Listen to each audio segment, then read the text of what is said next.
Oh, I knew looking at the camera. Is that where okay, I just want to make sure I'm here, bro. You good now? Yeah. You sure? Yeah, let's get it, bro. All right.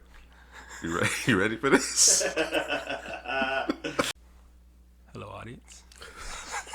CouchPotatoGM.com is the website. Couch Potato General Manager is the YouTube channel. You know it because you are on it. We are here. We are back again, back with some draft recaps with the number 2. Well, they had the number 2 pick. I was calling them the number 2 team in the league. That's not true. That's false. I don't think that's what they are, man. I mean, they might be. Some Jets fans might feel like they're the second best team in the league. They made some lot of improvements. They did. Man, in the offseason with this draft. Mm-hmm. So they on the right track. They're making moves, new man. GM, second year GM. Second year GM. New head coach. Cover 3 system. Had to get rid of your boy. Yeah, Adam. Yeah, is he coaching anywhere? By the way, nah, shouldn't be, bro. Okay, anybody? Let us know down in the comments. Let us know down in the comment section if Gase is coaching anywhere. I just never forget the meme with the taco and he was doing the press conference. All that. That's crazy. It's crazy. All right, so with the second pick overall, the New York Football Jets selected Zach. They're not the New York Football Jets. Oh, they're not. That's the Giants. It sounded good coming out though. Gangrene? Gangrene. All right. I don't know.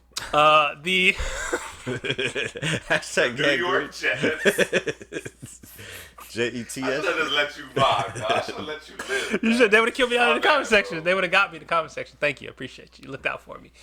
All right. So with the second pick in the draft, the New York Jets selected Zach Wilson, quarterback out of BYU. This was my guy. Yeah, no. Yeah, it was my guy. He was almost your QB1. He was almost my QB1. I think that this is the guy that's going to change the franchise for the Jets. When I said he went to the playoffs, Dirty Sanchez.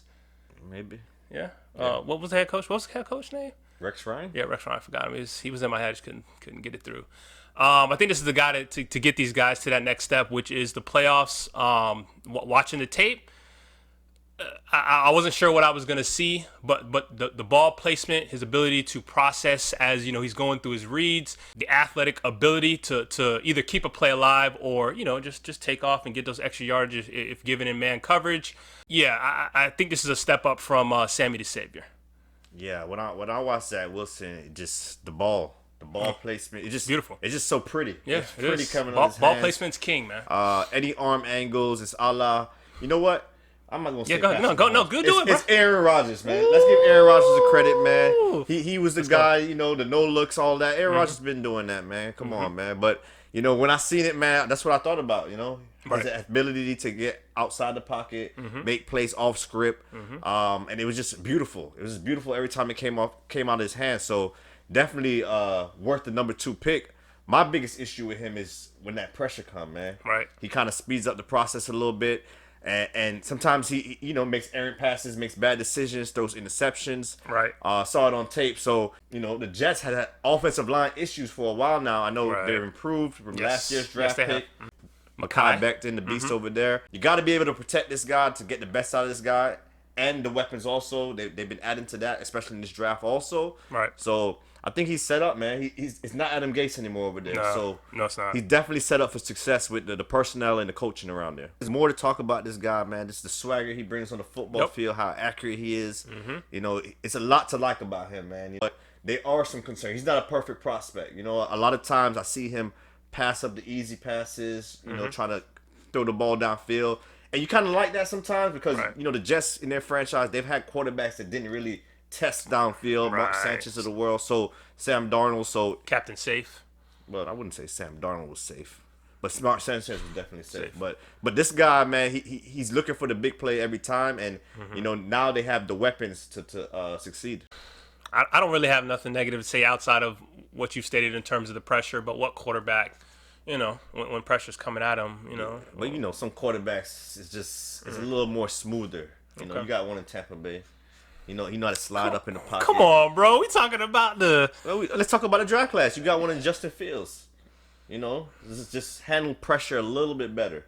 Okay. Yeah, better talent. And this guy was born. I'm not sure if he was born, but he was raised in Utah. He's been in Utah forever. Now you're going to New York. I mean that is a concern. You're going from a conservative, if you will, place to a more non-conservative. Yes, it's open. Yo, New York right now. Yeah, it's open. Yes, everything. Yeah. And you know what's crazy is they drafted Mark Sanchez, who you think coming from Los Angeles, California, and coming over to the Jets and being able to handle all that pressure that comes with it. But just New York is a different New York's beast. different. Just it's LA all is together. la la la. New York's different. So. Right. Yeah. The Jets have lacked in so many areas and different things, and I think they're starting to get it together. I think the defense may take a little bit longer than the offense, to be honest, but they got a defensive-minded coach, so that's something that should come into focus quicker than normal. But with their second first-round pick, with the 13th pick overall, they selected Alijah Vera-Tucker. They traded up for that guy. Yeah, they did. They were smart. And they scooped up Alijah Vera-Tucker, offensive lineman, tackle, guard. I don't know what you want to call him, from USC. And he's gonna be that left guard right next to Makai. Run left. So it's gonna be a whole lot of mauling and mashing and pushing, and that's what the run game gonna go through. They got to. Yeah. Watching the tape, I thought this guy had the potential to be the best offensive lineman coming out in this draft because of his feet. Mm-hmm. Feet are big when you talk about offensive linemen. His ability to mirror and play once he gets in front of you and them hands touch, it's probably over. To be honest with you, I know most people think well, and this is a guy who also can play tackle in a pinch if need be. Definitely. But yeah, man, that left side next to Mekhi Becton, I think they just got something going here with the offensive line.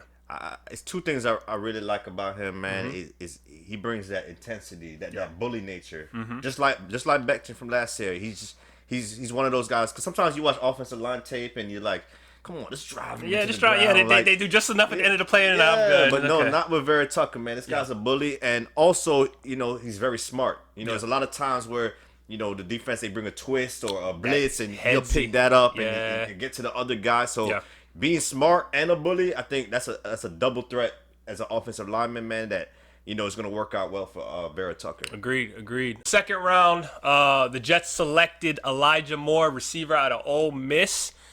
And there were a couple of receivers in this mold. Not the biggest, probably going to dominate in the slot. The goal is to get them the football, let them do lights, camera, action, get your popcorn ready, Terrell Owens style.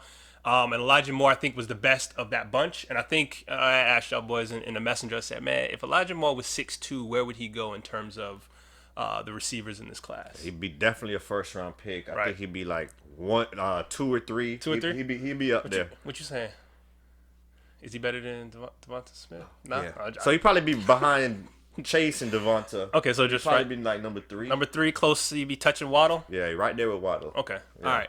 Watching the tape with this guy, man, one of the biggest things that I love about him is his ability to go, and he doesn't have the reach, doesn't have the biggest hands, but he's a guy who's willing to go over the middle, make the contested catch, and more often than not, he made the contested catch. And then it's pretty much lights, camera, action with the ball in his hands in that open field, man. It is watching that Gator game. Like, bro, somebody gotta stop this guy, bro. Yeah, that guy, man. There's a lot of sexy notes I wrote on him, man. I think this is a steal. I think he's a first round talent. I like him over your boy Tony that went in the first round to the Giants. I can't be mad. This guy could play all over the field. Like you say, he's smaller, but he plays very physical. Yep. He's strong through the catch point, so when he gets banged in the middle, he's going to hold on to the football. He's definitely reliable, has that open field prowess. Yep. Once he gets the ball in his hands, it could be 6. He's just a dog, man. A moment of truth, man. I think he's a more physical Jamison Crowder. You know what I'm saying? I'm trying to figure out what they're going to do with Jamison Crowder. They probably going to have him on the field at the same time because they need weapons with Denzel Mims, but he offers more than Jamison Crowder right now. Jamison Crowder is a vet. He's smarter. He knows how to get open probably better, but this guy Elijah? So just looking at the receivers, you got Corey Davis, who they brought in as a free agent. You said Denzel Mims, and then you throw in a Jamison Crowder, and now you throw in Elijah Moore. I mean, one of the things that the Jets was lacking was weapons. I mean, you can say what you want about Sam Darnold and not having the weapons and the Gase and all that. He had no weapons, man. No weapon, yeah. No weapons, no offensive line. I mean, and now the Jets over the last 2 seasons, has addressed those things. Crowder's in his last year's deal. You brought in a Corey Davis. You got a Denzel Mills who you drafted last year, and now you got this beast in Elijah Moore, man. So definitely has weapons. Definitely has a protection. I think the Jets are doing everything they can to give Zach Wilson good outcomes. Something they didn't do with Darnold. I don't understand how you draft a quarterback And the two things so we always say here that what you got to do for those quarterbacks, you got to protect them and you got to give them weapons. And what that does is it helps you to evaluate that player instead of being like, damn, was he ever gonna be this good?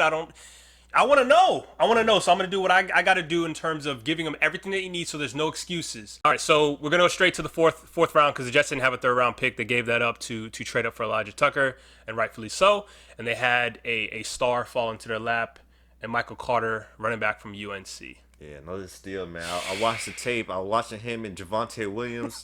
And this guy, Michael Carter, kept on standing out, man. He's the lightning, man. Just a one cut. Yep. Fits perfectly in this LaFleur, a new offense for the New York Jets. Got the offense, like I said, run left. You know, you run Michael Carter left. Yeah. He's going to break a couple of games, man. It's just the burst. Right. The burst just stands out. One cut, downhill, quick, fast, in a hurry. I had a second round grade on this guy, so to get him in the fourth round is definitely a steal.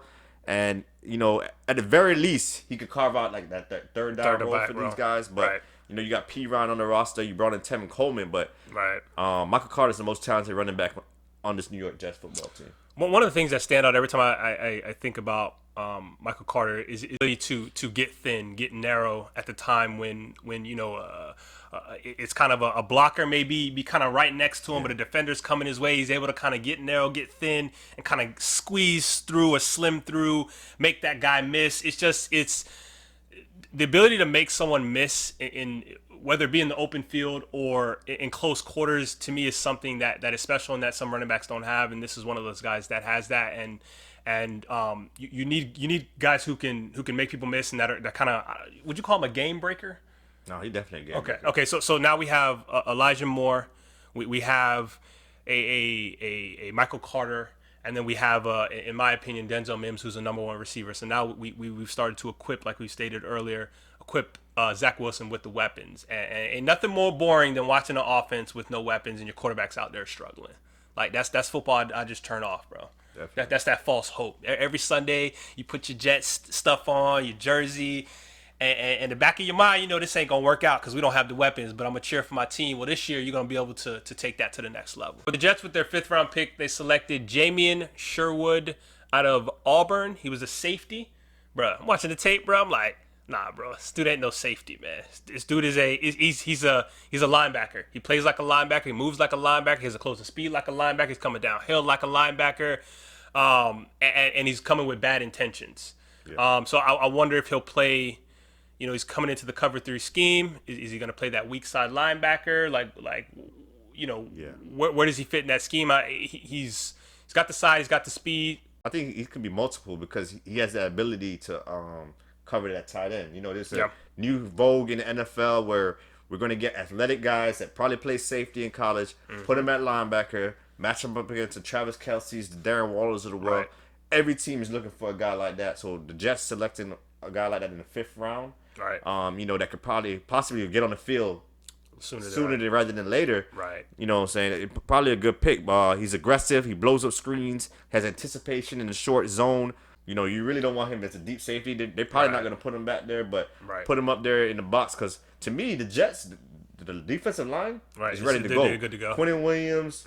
They brought in Carl Lawson. Right. I think they brought in Sheldon Ranks also from the Saints. So they got a lot of talent up front. It's just the back 7 has been is an issue for the Jets. So you got a guy like Sherwood that you can put him on the second level, let him run around. Like you say, he's aggressive, 6'2", 34-inch arms. So, you know, definitely a lot of athletic ability.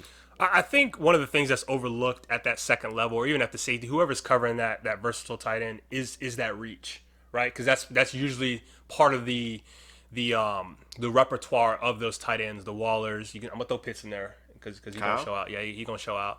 The Gronks of the world. Just it's. I don't know if you put Gronk. You don't put Gronk in there? Kind of old. He's old, bro. You see Gronk in the Super Bowl? Yeah, you know what I mean? One game, man. Hey, I'm just messing with you, man. Bucks fan. Kelsey's, Zach Ertz of the world is that reach, that ability to, not only are they big and strong, you know, like I was gonna say like an offensive lineman. I mean, in some cases, yes, but their ability to move like a receiver, right? So, but that reach is an issue, and if you can get a guy who can at least stay with the guy, can at least can compete for the football when it's in the air. This is one of those guys that can do that with that reach. So, and like you said, he's got the instinctual in that small little, you know, level 2 area. He's got that he plays the instinctual part of that very well in terms of pass coverage. And the weakness, it's kind of obvious. He's a former safety. It's how he's going to hold up in that run game. Right. Would he get mauled? By offensive lineers getting to the second level. So just being able to just anticipate it, use his hands to kind of slip blocks. Right. Those are the parts that Sherwood needs to improve. You got the D line for that. Don't worry about it. They'll take care of all that for him. They might be up the field trying to get to the quarterback. Hitting with that draw. All right, with their second, 5th round pick, they selected another Michael Carter. He was out of Duke. This is Michael Carter, the second safety. And I like this guy's mentality. Yeah. He plays through the football at the highest point, at the lowest point. He's coming with bad intentions, nice closing speed. I'm trying to figure out where he would fit in this defense. Obviously he's a 5th round pick. But the Jets definitely need help in the secondary. So he could probably get on the field a little sooner than later. Okay, so my question is this the guy that's going to take on the Cam Chancellor role, if you will, in that cover 3 defense? No, I don't think Cam Chancellor. No, no banging like that. not banging, but play the position as. To me, he's like a one of them slot corner type dudes. Okay, he is man coverage, quick twitch. You keep him near the box because he's gonna be right there in the slot. He can come up. He's very aggressive. He has good ball skills. Ball skills down the field. So I think that's the role they're gonna probably have him there. With their last 5th round pick, the Jets selected Jason Pinnock, cornerback, Pittsburgh, who had a lot of players drafted. Yeah, Pittsburgh, especially that secondary, they always produce a good player. Pinnock is one of those long corners. He fits that solid defense, that cover 3. He's at best when he can get his hands on the defender and then get in his zone. But he's a developmental guy, man. A lot of technique issues. I want to see him play with a more physical demeanor. It's just too easy to block him out there, man. You got to use his hands better. I thought watching him, I thought the same thing. Like, you got to get off that block. But he's also, if he's able to get off the block, I thought he was a willing tackler, able tackler there. One thing that you notice with the Jets is that they went secondary after making sure that their offense was essentially good to go outside of the linebacker that they got, who was a secondary right? College, so definitely the back 7. Especially the secondary, they addressed it. 5 straight draft picks. Yep. Pinnock is another guy. I just think everyone's trying to catch that Richard Sherman, that late round pick with those physical traits, and Pinnock is one of those guys that's long. He could run. He's better when things are in front of him. Right. So that cover 3 is going to help him. Right. But when he has to turn his head and down the field, he could give up some big plays.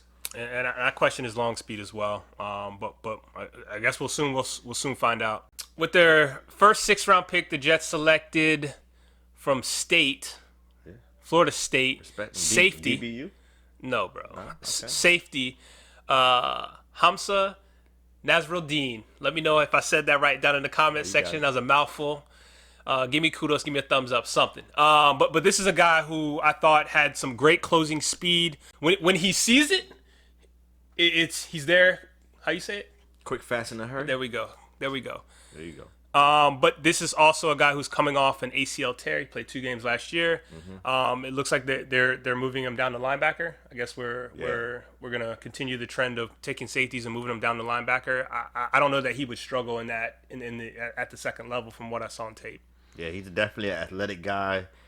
Comes downhill fast. He's kind of a project. You got to coach him up. Other than the injury, it's just instincts in the passing game. He kind of struggles there, but if they're going to move him to the second level with his athleticism and how he attacks the football coming downhill, I think he could be definitely a steal right here. When he was in Florida State, man, that first couple seasons, it was like he was one of the best players on the football field. He was all over the place making tackles, and then he, like you said, he got that ACL injury, and then kind of wasn't the same after that. But if he gets healthy and the Jets can coach him up, put him in that box, and let him attack sideline to sideline, man, I think this could be a steal for the Jets. All right, next up with the second 6th round pick, the Jets selected Brandin Echols, cornerback from Kentucky. And yeah, the speed, the closing ability, the quick twitch, it was off the charts. You could see, sometimes when you're watching guys and you see their pro day, you see the combine numbers, and they blow up those sparky numbers. But when you watch the tape, it's like, Yeah, he wasn't moving like that on the tape. Nah, he was moving. No, yeah, he was moving. He's all of the sparky numbers that he was. Just there's one issue with him. It's his size and it's his height.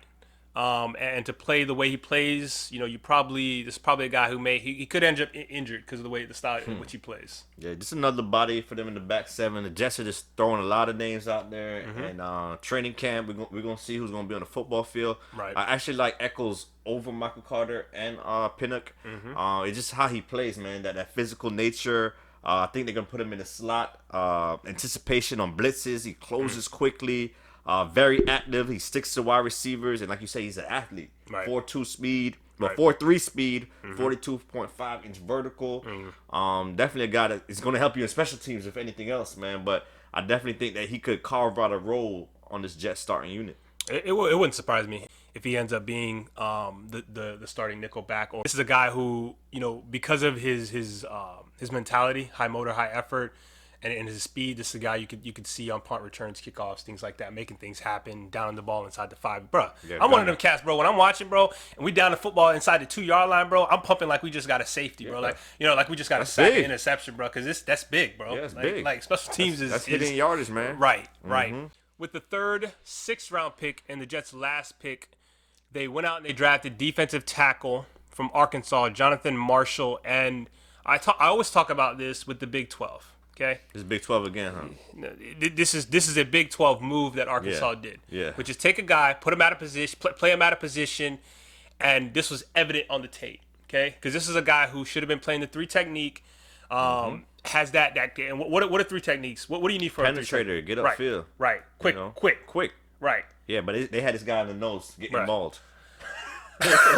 Like setting this guy up to fail, and at times he would be, and I guarantee you it was because at times he would make the play. He would defy the odds. You know what I mean? Playing that position, and beat the guys in front of him. And I think one of the reasons why he's a 6th round pick, and a project is because 1, he was misused, and 2, he was a 1-year starter. You know what I mean? He was behind some guys, couldn't beat those guys out, and part of that reason may be because they use him as a nose tackle. And to be honest with you, the last 2 picks, don't be surprised if these guys end up being actual big time contributors for the football team. Yeah, they're both athletes. Right. Both very athletic ability, and that's what you want to do with these late round picks. Yep. Get an athlete, coach him up. They're gonna have to coach him up because more pass rushing moves, but he got that quick first step. He gets in those creases. He's a 3 technique. You know what I'm saying? So I think the Jets know what he is. Definitely gonna try to get him rushing the passer, put him in that 3 technique, and don't put him in the nose tackle. Please don't do that. You're doing that guy a disservice. He won't make the football team if that's what you plan on doing. Seriously, but here at CPGM, Couch Potato General Manager, we don't give out grades. We give out. No. A GPA? No. You didn't let me clear it up, bro. You didn't let me clear it up. Here at CPGM. But we gotta wrap it up before they grade. No, I'm gonna get there. I'm gonna come back. Let you do your bro, thing, what y'all doing, bro? Keep interrupting, bro. Come on, bro. Got Just 2 strikes, bro. Come on. Bases loaded, bro. We trying to bring it home. I'm going to bun it, bro. I'm going to bun it so we can. Feel me? Oh, yeah, man. Let's get it. All right. Because they got the shift on. Back at what the Jets did, we ask ourselves, did the Jets accomplish what they needed to accomplish? Did they fill the needs? Are they ready to go in terms of the season? Did they do what they needed to did they do what needed to be done so that we can get the season started? Absolutely. Big time. You got your quarterback. Okay. Number 1. Check. You traded up to protect him. Check. Smart move.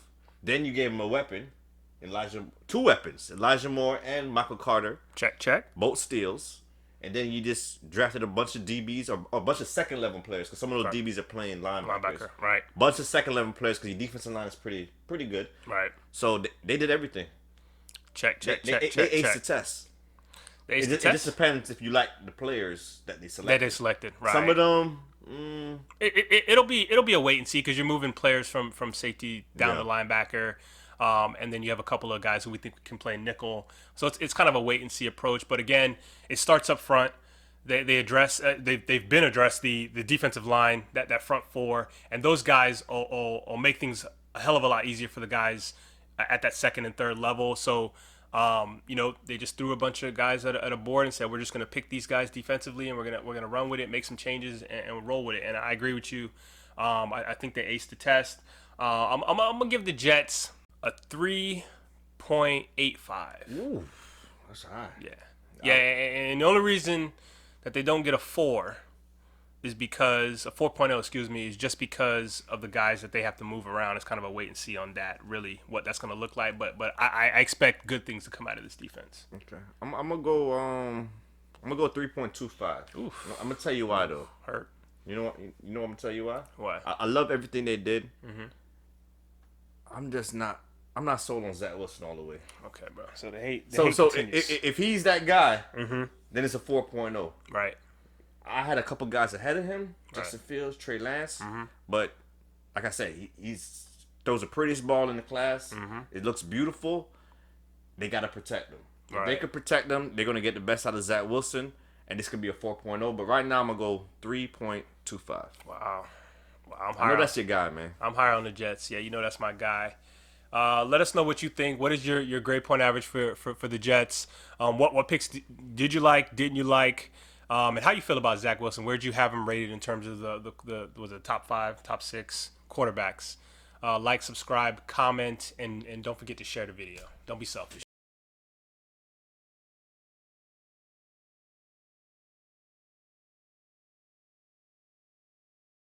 All right, so here at CPGM, listen, Couch Potato General Manager, we asked. What is happening, bro? We ask here on the channel. Yeah. on this channel, Couch Potato General Manager. Yo. All right.